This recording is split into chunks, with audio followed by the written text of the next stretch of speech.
The blood-red sunset spilled across the Nebraska plains like the last dregs of courage from Grace Blackburn's broken heart. The June day had started with hope. It was to be her wedding day, but ended with the 22-year-old abandoned at the altar in the small church of Nebraska City, Nebraska, in the year 1878. The whispers spread through town like wildfire. Edward Holloway had fled with the banker's daughter and Grace's dowry money, leaving nothing but a hastily scrawled note and a church full of pitying stares. Grace couldn't bear to return to her parents' home, couldn't stomach the thought of their disappointment or, worse, their compassion. So she ran. Her ivory wedding dress caught on brambles and branches as she stumbled blindly from the church, the meticulously arranged lace veil trailing behind her like the ghost of dreams now dead. She ran until her satin slippers were soaked with mud and her lungs burned for mercy. She ran until the town disappeared behind her, and the vast expanse of the prairie swallowed her whole. By the time she collapsed beneath a lone cottonwood tree miles from town, the sun was slipping beneath the horizon. Grace's face was streaked with tears, the bodice of her once beautiful dress stained with dirt and grass. Her shoulders shook with sobs that seemed wrenched from the very core of her being. She had given Edward everything: her trust, her heart, her future. 3 years of courtship ended in public humiliation and private devastation. "Miss, are you hurt?" The voice came so suddenly that Grace gasped, scrambling backward against the tree trunk. A tall figure on horseback had materialized from the gathering dusk, the silhouette of man and beast framed against the darkening sky. "Go away," she choked, turning her face. The last thing she needed was for some stranger to witness her shame. The rider dismounted with the easy grace of a man who'd spent his life in the saddle. As he approached, Grace could make out more details: broad shoulders, dark hair that curled beneath the brim of a worn cowboy hat, and eyes that caught the last light of day. "Not leaving a lady alone out here after dark," he said simply, his voice low and steady.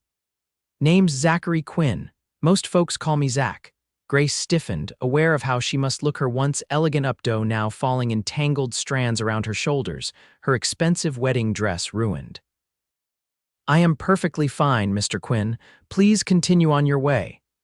He crouched down a respectful distance away, and in the fading light she could see his face more clearly now. He wasn't handsome in the refined way Edward had been. This man's features were weathered by sun and wind, his jaw strong beneath a day's growth of beard. "Forgive me for disagreeing, madam, but a lady in a wedding dress, crying alone miles from town as night's falling, ain't what I'd call perfectly fine." Something in his tone, not pity, but a simple, straightforward concern, broke through Grace's fragile composure. Fresh tears welled in her eyes. "He left me," she whispered, the words like broken glass in her throat, "at the altar. Ran off with another woman and my dowry money." Zach Quinn remained silent for a moment, his expression unreadable in the gathering darkness. Then he removed his hat, revealing thick dark hair, and placed it over his heart in a gesture of genuine respect. "Then he's the biggest fool in Nebraska territory," he said quietly. Grace gave a watery laugh that was more sob than mirth. "I'm the fool. I believed him. I loved him." The cowboy shook his head. "Loving someone ain't foolish, madam. Breaking that trust is." He stood and offered his hand. "Night's coming fast, and these plains aren't safe after dark. My ranch is about 3 miles west. I can take you there or back to town if you prefer." The thought of returning to Nebraska City, facing the gossip and pitying looks, made Grace's stomach twist. Yet the alternative, going to a stranger's ranch, seemed equally impossible. "I can't go back," she admitted. "Not tonight." "But I can't. My sister Martha lives with me," Zach added, seeming to understand her hesitation. "She can lend you some clothes and you can decide what to do come morning. No expectations, no questions." Grace looked up at the man standing before her, a cowboy she'd never met before today, and realized she had no choice but to trust him. The prairie at night held dangers far worse than wounded pride. She placed her trembling hand in his calloused one and allowed him to help her to her feet. "Thank you, Mr. Quinn." He nodded once, then led her to his horse, a magnificent chestnut stallion that stamped impatiently. With careful hands he helped her mount, then swung up behind her. Grace sat stiffly, unused to such proximity with a stranger, but grateful for the warmth as the evening chill settled around them. "Miss," Zach's voice rumbled behind her as he turned the horse westward. "Grace," she supplied. "Grace Blackburn, Miss Grace." The way he said it sounded like a promise. "I don't know what happened today, and it ain't my place to say, but I want you to know something." She waited, feeling the steady rhythm of the horse beneath them, the solid presence of the man at her back. "Whatever pain you're feeling right now, it won't last forever. And as long as you're under my roof, I promise you won't have cause to cry again." The simple declaration, spoken without flourish or excessive sentiment, settled around Grace's shoulders like a warm blanket. She didn't believe him, couldn't believe anything right now, but something about the quiet confidence in his voice made her want to. As they rode through the deepening twilight, Grace Blackburn, still in her ruined wedding dress, felt the first fragile stirring of something she thought she'd lost forever that day. Hope. The Quinn Ranch appeared as a collection of dark shapes against the night sky, modest but well-maintained. A lantern burned in the window of the main house, a two-story structure built of solid timber. As they approached, the front door swung open, spilling warm light into the yard. "Zachary Quinn, you were supposed to be back hours ago." "I was about to." The woman in the doorway stopped mid-sentence as she took in the sight of Grace perched in front of her brother on his horse. "Oh my." "Martha," Zach said as he dismounted and reached up to help Grace down, "this is Miss Grace Blackburn. She's had a difficult day and needs a place to stay tonight." Martha Quinn was a sturdy woman in her 30s with the same dark hair as her brother, though hers was neatly pinned at the nape of her neck. Her shrewd eyes took in Grace's bedraggled wedding dress, tear-stained face, and the protective way Zach stood beside her. "Land's sakes," Martha murmured, stepping forward. "Come in, child. Let's get you warmed up." The interior of the Quinn home was simple but comfortable, polished wood floors covered with hand-woven rugs, sturdy furniture arranged around a stone fireplace where a fire crackled cheerfully. The walls were adorned with a few family photographs and a pair of well-crafted landscape paintings. "Zach, put some coffee on," Martha instructed, guiding Grace to a chair by the fire, "and fetch my blue dress from the chest upstairs."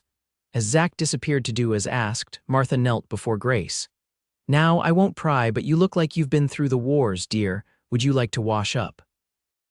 "I can heat some water for you," Grace nodded, suddenly overwhelmed by the kindness of these strangers.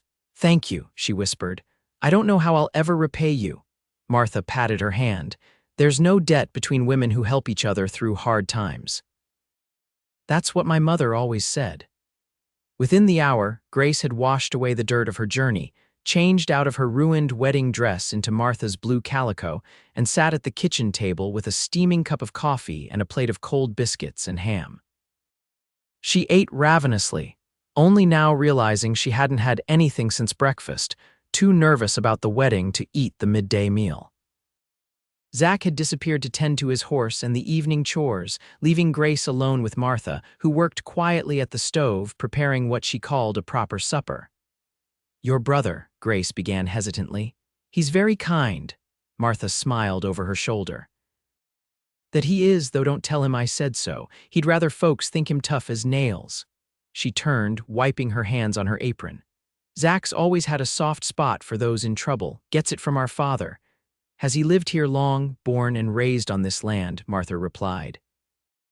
"Our parents came out from Pennsylvania in '45 before the territory was even properly settled. Pa built this house with his own hands." Her expression softened with memory. "They've both been gone 5 years now. Influenza took them both in the same week." "I'm so sorry," Grace murmured. Martha nodded her acknowledgement. "Zach runs the ranch now. I came back to help after my husband passed, 2 years ago." "Oh," Grace felt suddenly ashamed of her self-pity. Here was a woman who had lost both parents and a husband, yet she carried on with dignity and kindness. "Life has a way of changing your plans," Martha said, her voice gentle. "I suspect you know something about that now." Grace looked down at her coffee cup, watching the steam rise. "Yes," she whispered. "I was to be married today. Martha waited, not pushing for more. Edward, my fiancé, he. Grace swallowed hard.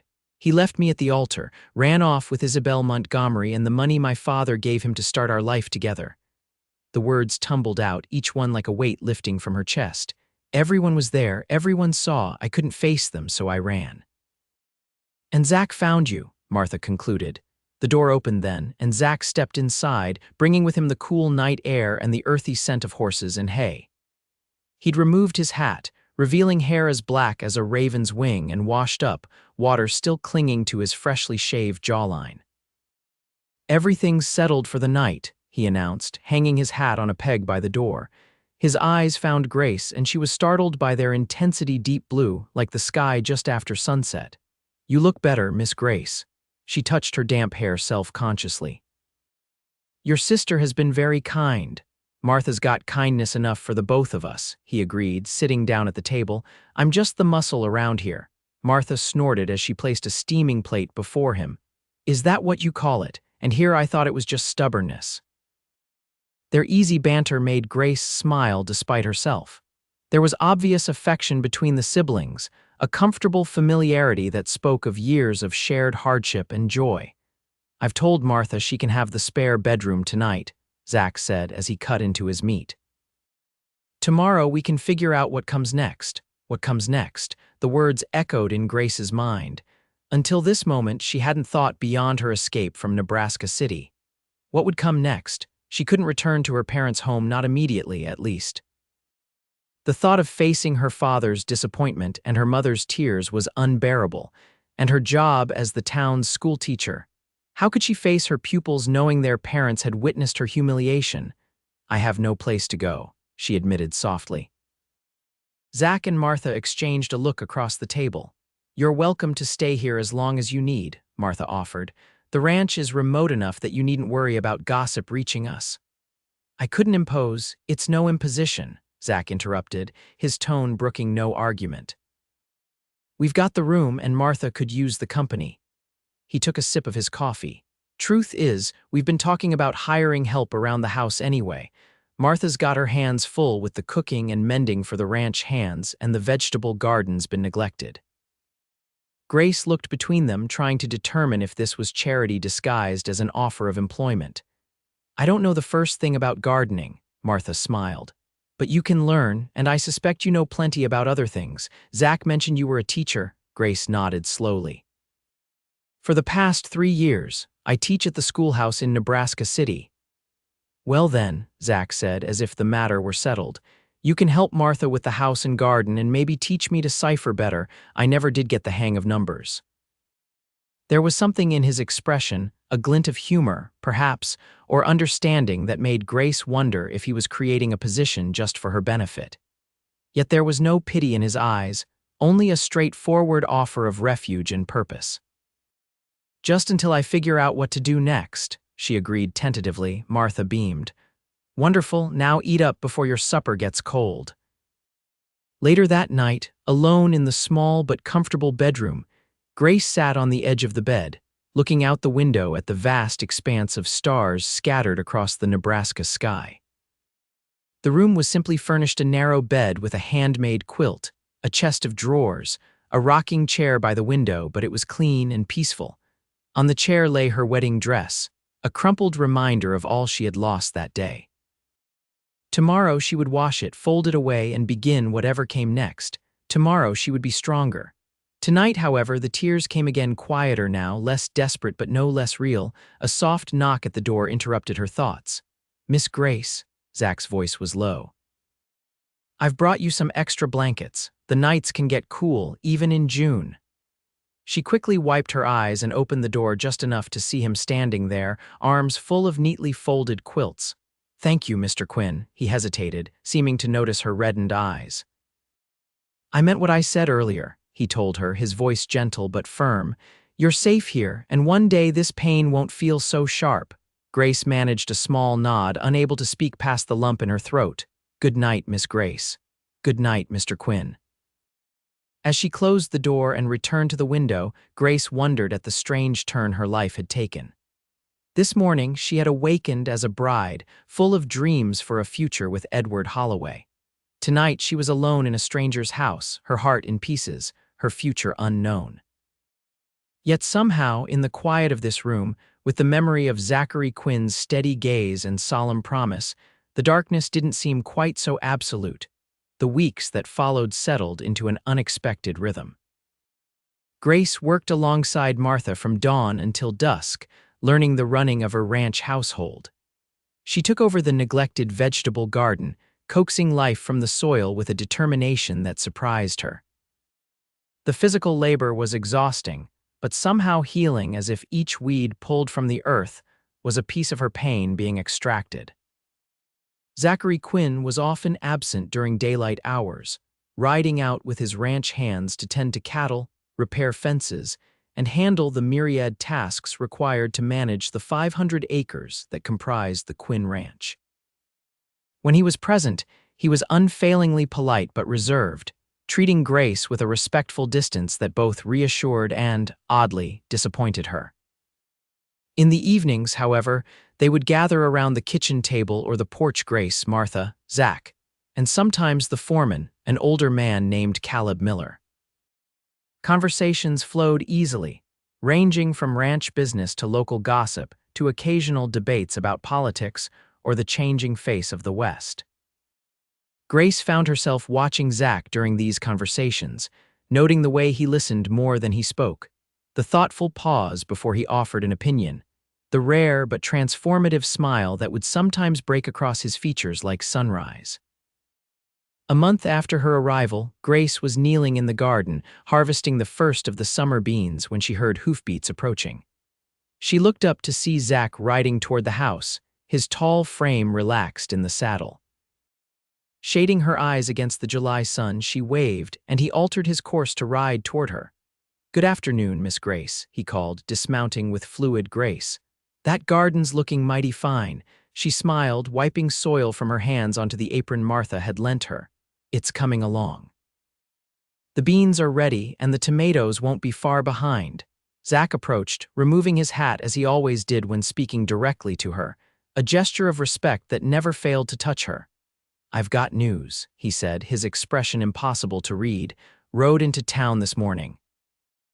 Grace's smile faded. She rarely asked about Nebraska City, and Zach and Martha respected her silence on the matter. "Oh, seems your former fiancé has returned." His voice was carefully neutral. Alone, Grace's hands stilled on her apron. "Edward's back in Nebraska City," Zach nodded.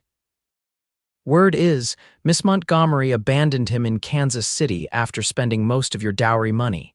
He came back hoping to reconcile with you." A strange sensation washed over Grace, not pain or anger or even satisfaction at Edward's misfortune, but a profound emptiness, as if the man who had once occupied so much of her heart and mind was now nothing more than a distant acquaintance. "He's been asking about you," Zach continued, watching her closely. "Your parents told him you'd gone to stay with relatives in St. Louis." Grace was grateful for her parents' discretion. They had exchanged several letters over the past weeks, and while they had pleaded with her to return home, they had respected her need for time away. "I see," she said quietly. "Thank you for telling me." Zach shifted his weight, seeming uncharacteristically uncertain. "You have every right to stay here as long as you wish, Miss Grace, but I thought you should know in case you wanted to." He trailed off, his jaw tightening slightly. "In case I wanted to what, Mr. Quinn?" returned to him. The very idea was so absurd that Grace found herself laughing, a genuine sound of amusement that seemed to surprise them both. "I have no intention of ever seeing Edward Holloway again." Relief flickered across Zach's features. "I'm glad to hear it." "Man doesn't deserve a second chance after what he did." Grace tilted her head, studying the cowboy before her. "Are you concerned for my welfare, Mr. Quinn?" A faint color touched his tan cheeks. "I made you a promise the day we met," he said simply. "That I wouldn't cry again under your roof," Grace recalled softly. "And I haven't, not since that first night." Their eyes held for a long moment, something unspoken passing between them. Then Zach cleared his throat and replaced his hat. "Martha asked me to tell you she's riding over to the Johnson place this afternoon.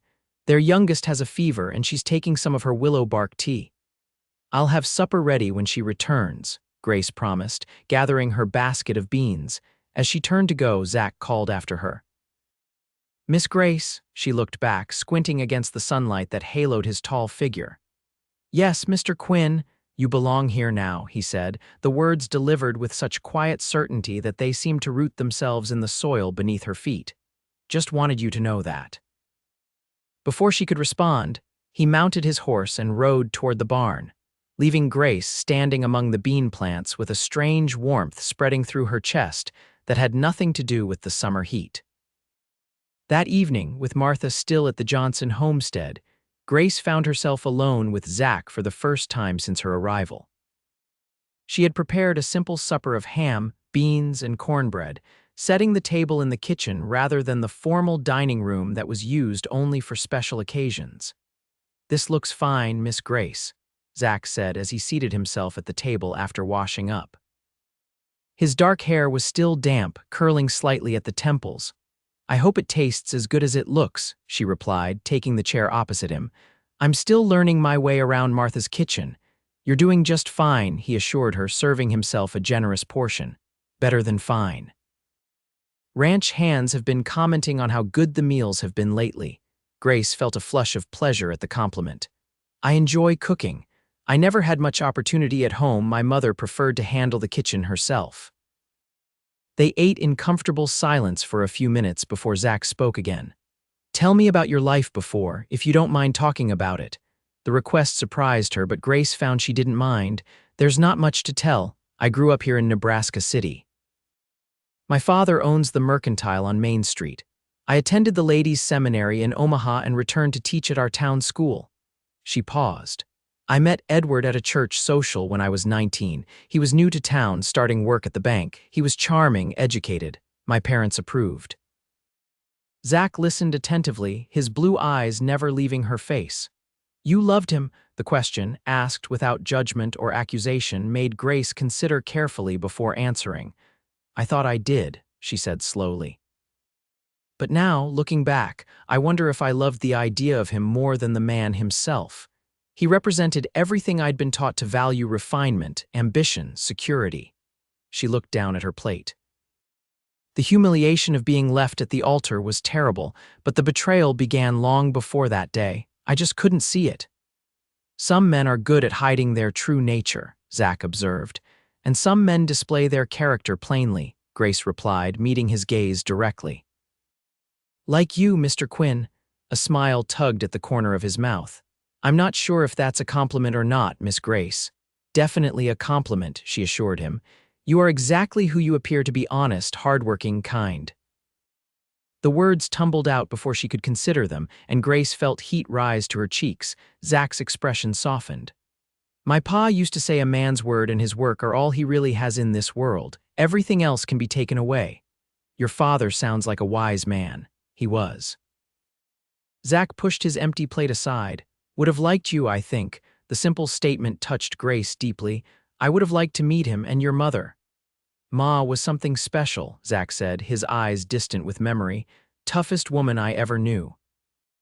Crossed half the country in a wagon, helped Pa build this place from nothing, raised 4 children out here on the prairie." A shadow crossed his face. "Lost 2 of them before they were grown. My brothers Thomas and James. Scarlet fever, winter of '64. "I'm so sorry," Grace murmured, instinctively reaching across the table to touch his hand. Zach glanced down at her fingers resting lightly on his calloused ones. For a moment, neither moved. Then, gently, he turned his hand palm up, enfolding her smaller one within it. "Life out here is hard," he said quietly, "but there's beauty in it too, and purpose." The weight of his hand around hers, warm and strong, sent an unfamiliar but not unwelcome sensation through Grace's body. She should withdraw, propriety demanded it, but she found herself reluctant to break this first tentative connection. "I've found both here," she admitted. "Beauty and purpose, thanks to you and Martha." Zach's thumb traced a whisper-light circle on the inside of her wrist, and Grace's breath caught in her throat. The sound of a horse approaching broke the moment. Zach released her hand and rose from the table as Martha's voice called from outside. The spell of intimacy shattered, leaving Grace flustered and confused by her own reaction to the cowboy's touch. As July melted into August, the subtle shift in Grace's relationship with Zach became more pronounced. His gaze lingered on her across rooms. Their hands would brush when passing dishes at meals. Conversations between them grew deeper, more personal. Yet neither acknowledged the changing current between them, as if speaking of it might somehow break the delicate evolution of feeling. Martha, however, was not so reticent. One hot afternoon, as they hung laundry on the line behind the house, she fixed Grace with a knowing look. "My brother's sweet on you," she stated matter-of-factly, pinning a shirt to the line with brisk efficiency. Grace nearly dropped the wet sheet she was holding.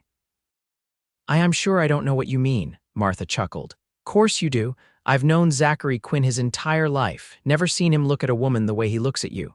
Heat that had nothing to do with the summer sun flooded Grace's cheeks. "We're friends, that's all, MMHMM." Martha's tone was unconvinced. "And that's why he's taken to shaving twice a day and wearing his good shirt to supper." Grace concentrated fiercely on smoothing wrinkles from the damp linen. "Even if that were true, which I'm not saying it is, I'm in no position to entertain such notions. I was nearly married less than 2 months ago." Martha's expression softened as she paused in her work. "Grace, honey, there's no timetable for healing a broken heart. Some mend quickly, others take years." She reached for another garment from the basket. "But I will say this, sometimes the good Lord closes one door because there's a far better one waiting to be opened." "I care for your brother," Grace admitted quietly. "More than I expected to. He's been nothing but kind and respectful." "He respects you," Martha agreed. "But there's more than respect in his eyes when he watches you working in that garden or reading by the fire in the evening." Grace couldn't deny the flutter of pleasure these words produced. In the weeks since her arrival at the Quinn Ranch, her feelings for Zach had grown from gratitude to admiration to something deeper and more complex. His steady presence, his quiet strength, his unwavering integrity all had combined to create an attachment she hadn't been looking for but couldn't ignore. "I don't know what to do," she confessed. Martha smiled gently. "You don't have to do anything, child, just be open to possibility." That evening, when Zach suggested a ride to check the western pasture where a new calf had been born the previous day, Grace agreed without hesitation. Martha's knowing smile followed them as they set out, Grace on a gentle mare named Daisy that Zach had been teaching her to ride. The prairie was golden in the late afternoon light, stretching toward the horizon in waves of grass and wildflowers.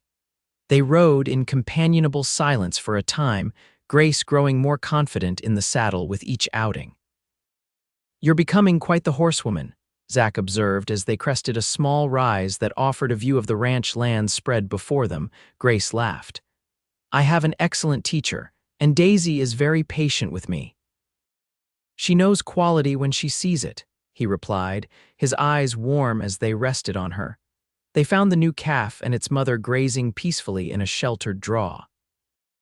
Zach dismounted to check the animals, his movements practiced and gentle as he examined the calf while soothing its nervous mother with low words. Grace watched from atop Daisy, struck by the care with which this strong man handled the vulnerable creature. When he was satisfied that the calf was healthy, he returned to his horse and helped Grace dismount so they could rest the horses before the ride back.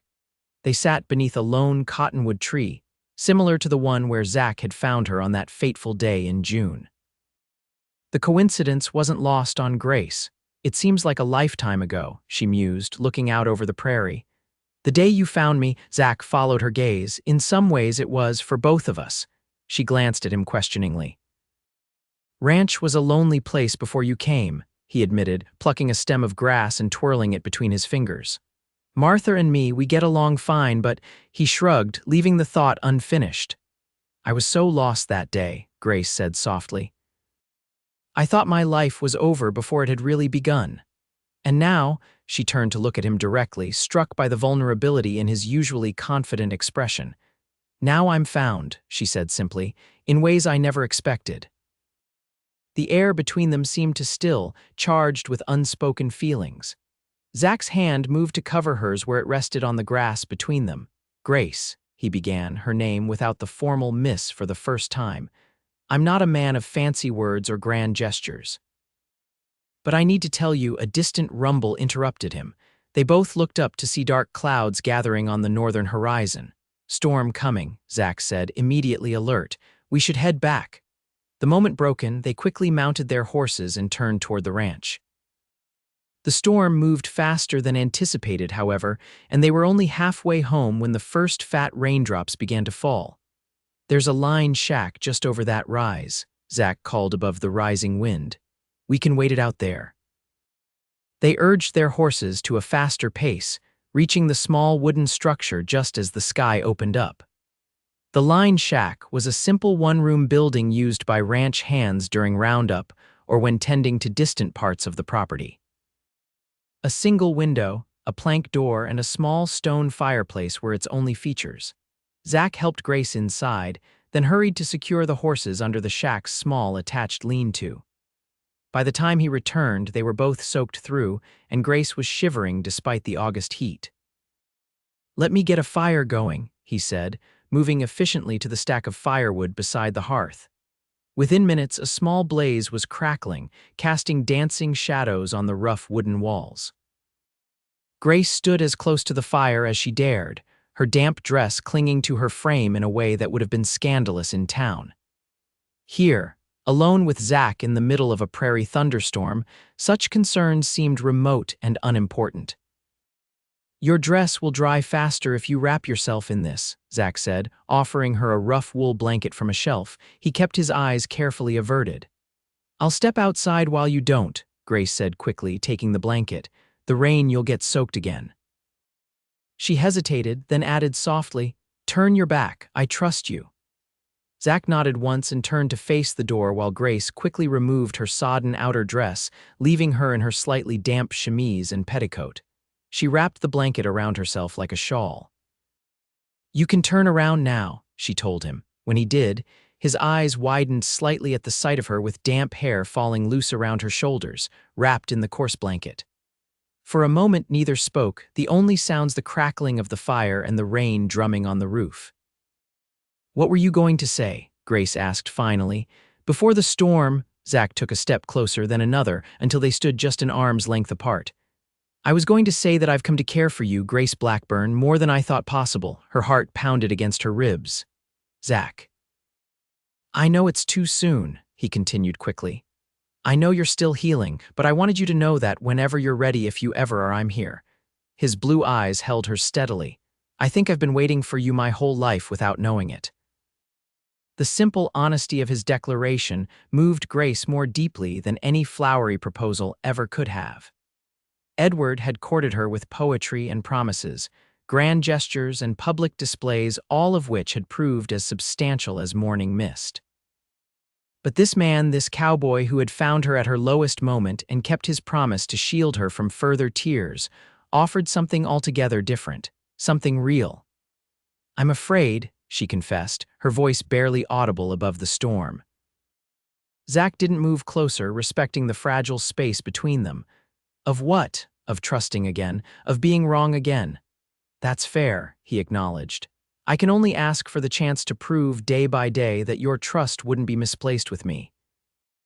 A crack of thunder shook the small building, causing Grace to start. Instinctively, Zach reached for her, his hands coming to rest lightly on her blanket-covered shoulders. "I've got you," he murmured. "You're safe." And in that moment, looking up into his earnest face, Grace knew with sudden clarity that she was indeed safe, not just from the storm or the dangers of the prairie, but in a deeper, more profound way. Safe to be herself, to heal, to hope. Rising onto her toes, she pressed her lips to his in a kiss as gentle as a whispered promise. Zach remained perfectly still for a heartbeat, then responded with equal gentleness, his hands moving to cradle her face with infinite care. When they broke apart, his eyes searched hers. "Grace." She smiled, feeling lighter than she had in months. "I'm not ready for promises or plans," she told him honestly, "but I am ready for this, for us to discover what might be possible between us." The joy that bloomed across Zach's features was like sunrise breaking through clouds. He wrapped his arms around her, holding her close as the storm raged outside and the fire crackled beside them. "We have all the time in the world," he promised against her hair, "and I'm not going anywhere." The rain continued well into the evening, forcing them to spend the night in the lined shack. Zach insisted on sleeping on the floor by the door while Grace took the narrow cot in the corner. Despite the circumstances, there was no impropriety, only the sweet awareness of changing feelings and new possibilities. By morning, the storm had passed, leaving behind a washed, clean world glistening in the early light. As they rode back to the ranch side by side, Grace felt a sense of rightness settle over her. The pain of Edward's betrayal hadn't disappeared entirely. Such wounds didn't heal overnight, but it had receded, making room for something new and promising to take root in its place. Martha took one look at their faces when they returned and smiled knowingly, but said nothing. Life on the ranch continued its steady rhythm of daily chores and seasonal tasks, but with a subtle difference. Zach no longer maintained his careful distance from Grace. Their hands would seek each other out during quiet evening moments. Conversations flowed more freely between them. And occasionally, when they could steal a private moment, they shared kisses that grew increasingly tender and passionate. September arrived, bringing cooler temperatures and changing colors to the prairie. One crisp morning, Grace was hanging laundry when a rider approached from the direction of Nebraska City. Shading her eyes, she recognized the lean figure of Caleb Miller, the ranch foreman who had been sent to town for supplies 2 days earlier. "Morning, Miss Grace," he called, dismounting with the stiffness of a man who had spent many hours in the saddle. "Is the boss around?" "In the barn with the new foal," she replied. "Is everything all right, Mr. Miller?" The older man hesitated. "Got some news from town that Mr. Quinn should hear first." Something in his tone alarmed her. "Has something happened?" Before Caleb could respond, Zach emerged from the barn, wiping his hands on a cloth. Seeing the foreman, he strode over to join them. "Caleb, you're back earlier than expected." "Had reason to hurry, boss." Caleb glanced at Grace, then back to Zach. "Could I have a word?" Zach frowned slightly but nodded. "Of course, Grace, would you mind?" "No," she interrupted firmly. "If this concerns me, I want to hear it." The two men exchanged looks, and finally Zach nodded. "Go ahead, Caleb." The foreman cleared his throat. "There was trouble in town last night. That fella Holloway, Miss Grace's former fiancé, got himself shot dead in a saloon brawl." Grace felt the blood drain from her face. "Edward is dead," Caleb nodded grimly. "Apparently he's been drinking heavily since returning to Nebraska City. Got into an argument with a gambler passing through town. Words led to guns, and Holloway wasn't quick enough." Zach moved to Grace's side, his hand finding the small of her back in silent support. "What else, Caleb?" Town's in an uproar. "The gambler's been arrested, but folks are talking about Holloway and Miss Grace." He looked apologetically at her. "Some are saying he drank himself to ruin because of being jilted." "Jilted?" Grace gasped. "He left me at the altar." "I know, miss," Caleb said gently. "But gossip has a way of twisting things, especially when the dead can't defend themselves." Zach's expression hardened. "Who's spreading these lies?" "The Montgomery girl and her family mainly, trying to distance themselves from any blame since she ran off with him first."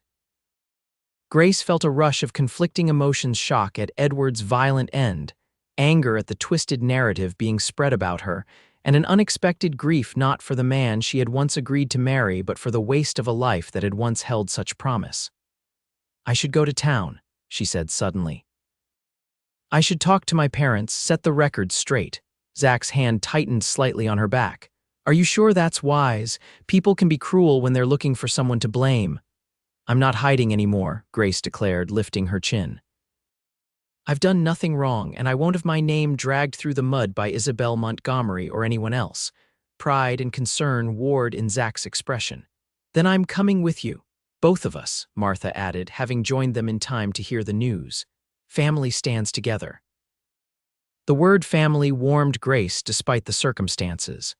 In the month since June, the Quinn Ranch had indeed become her home, and its inhabitants her family in all the ways that mattered. They set out for Nebraska City the following morning, Grace, Zach, and Martha in the ranch wagon. The journey took most of the day, with few words exchanged between them. Grace's thoughts were a tumult of memories and emotions as the familiar landscape of her childhood came into view.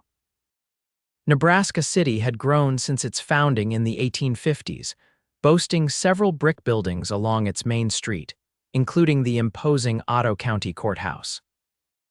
As they drove through town toward her parents' home on the eastern edge, Grace was acutely aware of the stares and whispers that followed their progress. The Blackburn home was a handsome two-story structure with a wide front porch and carefully tended flower beds, a testament to her mother's passion for gardening, which Grace had inherited.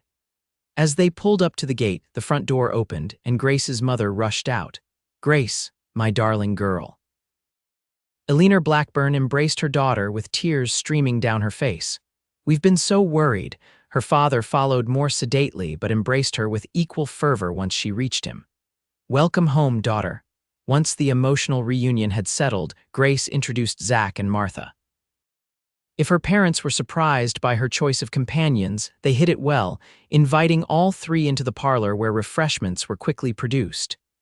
"We've heard the news about Edward," Grace said once they were settled, "and the rumors that are being spread." Thomas Blackburn's expression darkened. "Vicious nonsense. No one who knows you would believe such things." "Unfortunately, people believe what they want to believe," Martha observed, "especially when it makes for a more dramatic story." Eleanor Blackburn studied her daughter carefully. "You look well, Grace, better than when you left, in fact." Her perceptive gaze shifted briefly to Zach, who sat straight-backed beside Grace. "The country air must agree with you." "It does," Grace confirmed, unconsciously leaning slightly toward Zach. "The Quinn Ranch has become a home to me." Her parents exchanged meaningful glances. "And is it only the ranch that holds your affection?" her father asked directly. Grace felt heat rise to her cheeks but met his gaze steadily. "No, father, it is not only the ranch." Zach cleared his throat. "Mr. and Mrs. Blackburn, I know this isn't the proper time or circumstance, but I want you to know that I care deeply for your daughter." His voice was firm, his blue eyes unwavering. "I would never dishonor her or bring her pain." Thomas Blackburn studied the cowboy for a long moment. "You found her after what happened with Holloway?" "Yes, sir. She was distressed, alone on the prairie. I couldn't leave her there." "And you've been looking after her since?" "My sister and I both," Zach confirmed, "though in truth Grace has been looking after us just as much. She's brought life back to our home." Something in Thomas Blackburn's expression softened. "I see." He turned to his daughter. "And this is what you want, Grace? This life?" Grace reached for Zach's hand, twining her fingers with his. "It is, father. I didn't expect it or seek it out, but yes, this is where I belong now." Eleanor Blackburn dabbed at her eyes with a handkerchief. "Well, that settles it. You'll stay with us tonight, all of you, and tomorrow we'll attend services together." Her chin lifted in a gesture identical to her daughter's when determined. "Let the gossips see that the Blackburns stand united and that Grace has moved forward with her life in a respectable manner." The following day was Sunday, and as Eleanor had decreed, the entire party attended morning services at the First Presbyterian Church, the same church where, 3 months earlier, Grace had waited in vain for a groom who never appeared. Entering that building again required more courage than she had anticipated. Zach seemed to sense her distress, offering his arm with quiet strength as they approached the steps. "I'm right beside you," he murmured. "We all are." The congregation's reaction to Grace's appearance was a mixture of surprise, curiosity, and from some quarters undisguised hostility. The Montgomery family, seated near the front, pointedly turned away as the Blackburns and Quinns made their way to a pew midway down the central aisle. Throughout the service, Grace held her head high, drawing strength from Zach's solid presence beside her and her family's unwavering support. When the final hymn concluded and the congregation began to disperse, she steeled herself for the inevitable confrontations. The first came from Mrs. Montgomery herself, who intercepted their group in the church vestibule. "Well, Grace Blackburn," the older woman said coldly, "you've shown your face at last. Have you come to gloat over poor Edward's tragic end?" Before Grace could respond, Zach stepped forward. "Madam, I don't believe we've been introduced. I'm Zachary Quinn." His calm politeness seemed to momentarily disarm Mrs. Montgomery. "I don't see what. I found Miss Blackburn on the day your daughter and Edward Holloway abandoned her," he continued, his tone pleasant but firm. "She was heartbroken, humiliated, and alone, yet in all the months since I've never heard her speak ill of either of them." Mrs. Montgomery flushed. "My Isabel was deceived, as was my daughter," Thomas Blackburn interjected, "yet she has conducted herself with dignity throughout this ordeal." "Can your Isabel say the same?" The pointed question hung in the air as other parishioners gathered around, openly curious about the confrontation. "Edward's death was a tragedy," Grace said finally, finding her voice. "I bear him no ill will and hope he finds peace in the hereafter. But I will not allow my name to be tarnished by false rumors. He left me at the altar, not the other way around." From the back of the gathering crowd, a voice called out, "It's true. I was there that day, saw him sneak out the side door while poor Grace waited in her wedding dress." Others murmured in agreement, and Mrs. Montgomery's righteous indignation seemed to deflate before their eyes. "Well," she sniffed, "I suppose we all have our versions of events." With that weak rejoinder, she retreated, pulling her subdued daughter along with her. One by one, Grace's former neighbors and friends approached, some to apologize for believing the rumors, others to express relief at seeing her well, and a few simply to satisfy their curiosity about the handsome cowboy who remained protectively at her side throughout. By the time they returned to the Blackburn home for Sunday dinner, Grace felt as though a weight had been lifted from her shoulders. She had faced her past and found it held no power over her present or future. That evening, as they sat on the porch watching fireflies dance in the gathering dusk, Zach took her hand. "You were magnificent today," he told her quietly. Grace smiled. "I had excellent support. Always will," he promised, then hesitated. "Grace, I know we agreed to take things slowly, and I still believe that's wise, but seeing you today standing your ground, facing down those who would diminish you." He shook his head in wonder. "I've never been more certain of anything than I am of my feelings for you." Her heart quickened. "And what are those feelings, Zachary Quinn?" In answer, he reached into his pocket and withdrew a small object that gleamed in the fading light, a simple gold band with a modest pearl set at its center. "This was my mother's," he said softly. "Pa gave it to her when they decided to make their life together on the frontier. It's not fancy or expensive, but it's a symbol of a love that weathered every hardship and grew stronger through the years." His blue eyes held her steadily. "I'm not asking for an immediate answer. Just want you to know that whenever you're ready, tomorrow or a year from now, this belongs to you." Grace looked at the ring, then at the man holding it, this steadfast, honorable cowboy who had kept his promise to prevent her tears, and in the process had restored her faith in love itself.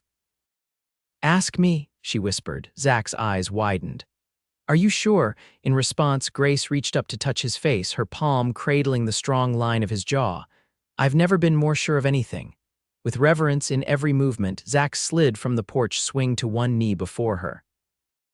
"Grace Blackburn, I love you with everything I am and everything I hope to be. Would you do me the extraordinary honor of becoming my wife?" "Yes," she answered without hesitation. "Yes, Zachary Quinn, I will marry you."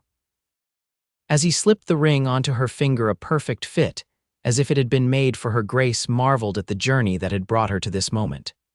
3 months ago, she had fled Nebraska City in a ruined wedding dress, her heart shattered, her future uncertain. Now she sat beneath the same stars, accepting a proposal from a man whose love had been revealed not in grand gestures or empty promises, but in daily acts of kindness, respect, and unwavering support. The wedding took place on the first Saturday in October, with the prairie ablaze in autumn colors. Unlike her planned June wedding, which would have been an elaborate affair in the church with half the town in attendance, Grace chose a simple ceremony on the Quinn Ranch, beneath the cottonwood tree where Zach had first found her. Her parents came from Nebraska City, bringing only a few close friends. Martha had decorated the ranch house with wildflowers and ribbons. Caleb Miller and the other ranch hands, dressed in their Sunday best, stood as witnesses along with neighbors from surrounding homesteads. Grace wore a new dress of deep blue silk, not white, as she had no desire to echo that earlier, ill-fated day. Her mother's lace shawl draped her shoulders, and her hair was adorned with a crown of prairie flowers that Martha had woven that morning. Zach waited for her beneath the cottonwood, tall and handsome in a new black suit, his usually unruly hair tamed for the occasion. The look in his eyes as she walked toward him on her father's arm told Grace everything she needed to know about the choice she was making. The circuit preacher who served the scattered ranches and farms of the region performed the ceremony with simple dignity. When it came time for their vows, Zach took both of Grace's hands in his. "Grace Blackburn, I found you beneath a tree like this one, your heart broken and your spirit wounded. That day, I promised you would never cry again under my roof." His voice deepened with emotion. "Today, I make you a broader promise to cherish you, protect you, respect you, and love you all the days of my life. I can't promise there won't be hardships or sorrows. Life on the frontier guarantees both, but I can promise that you'll never face them alone. Whatever comes, we'll weather it together." Tears of joy blurred Grace's vision as she responded, "Zachary Quinn, you found me when I was lost in every sense of the word. You offered shelter without expectation, kindness without condition, and love without reservation."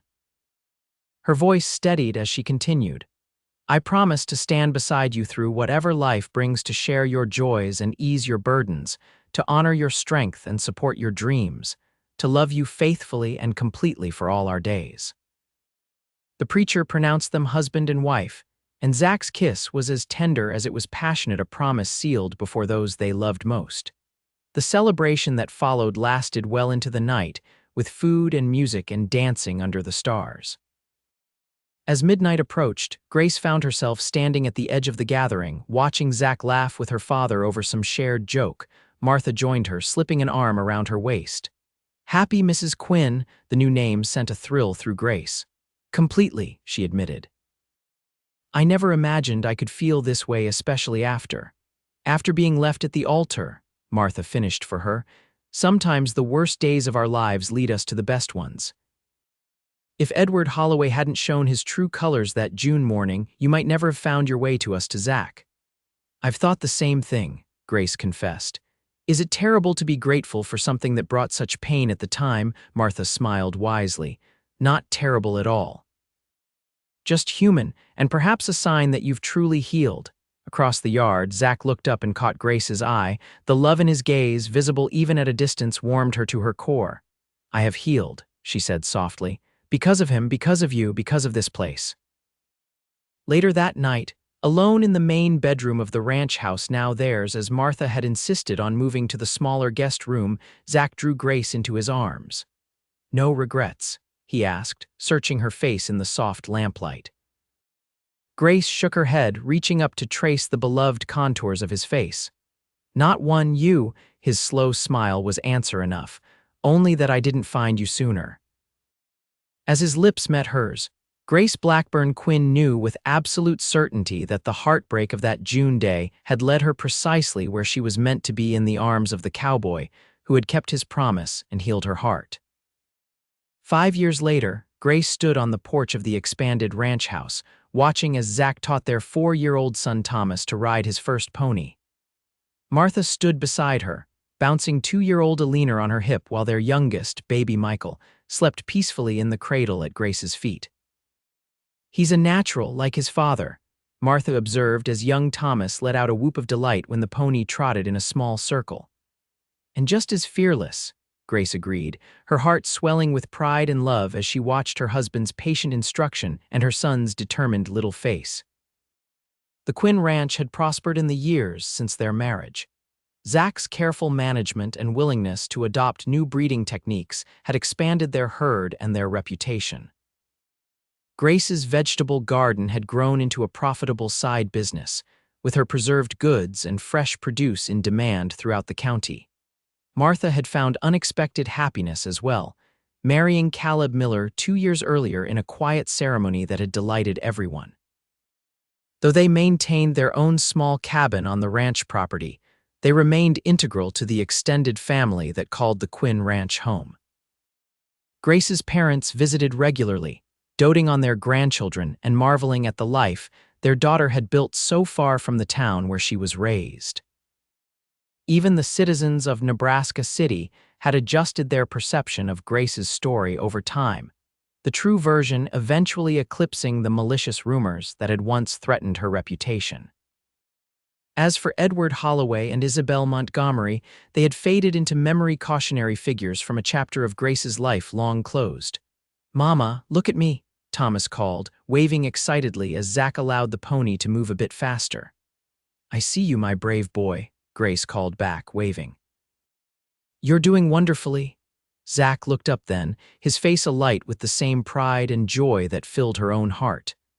Their eyes met across the yard, and even after 5 years of marriage, the connection between them remained as powerful as ever. Later that evening, with the children asleep and Martha and Caleb retired to their cabin, Grace and Zach sat on the porch swing, his arm around her shoulders as they watched the stars emerge in the vast Nebraska sky. "Happy?" Zach asked, echoing the question he had asked on their wedding night and countless times since. Grace leaned into his embrace, perfectly content. "Completely," she replied, her standard answer to this familiar exchange. "You," his arms tightened around her, "more than I ever thought possible." They sat in comfortable silence for a time, the only sounds the creaking of the swing, the chirping of crickets, and the distant lowing of cattle. "You know what I was thinking about today?" Grace asked finally. "What's that, love?" "That day you found me, how lost I felt. How certain I was that my life was over." She turned to look at him, reaching up to touch his beloved face. "I couldn't see then that it was just beginning." Zach caught her hand and pressed a kiss to her palm. "I knew the moment I saw you, sitting there in your torn wedding dress, that you were the strongest woman I'd ever met. Didn't know yet that you'd also be the love of my life, but I suspected it might be possible. Even with me crying my eyes out and looking a complete mess," she teased. "Even then," he confirmed seriously, "maybe especially then, because I could see your heart was big enough to feel that deeply, and I wanted to be the man worthy of a heart like yours." Grace leaned forward to kiss him softly. "You are that man, Zachary Quinn. Every day, in 1,000 ways, you prove it." As the stars continued their eternal dance above the prairie, and their children slept peacefully within the home they had built together, Grace reflected on the strange and wonderful journey that had brought her here. From the devastation of that June day to the rich fulfillment of this October night, every step, even the painful ones, had been necessary to create the life she now treasured. The cowboy who had once promised she would never cry again had given her so much more than the absence of tears. He had given her joy, purpose, family, and a love that deepened with each passing season. In return, she had given him her heart, her strength, her children, and the certainty that he would never face life's challenges alone. Together, they had transformed a moment of abandonment into a lifetime of belonging. And in the end, that was the greatest gift of all.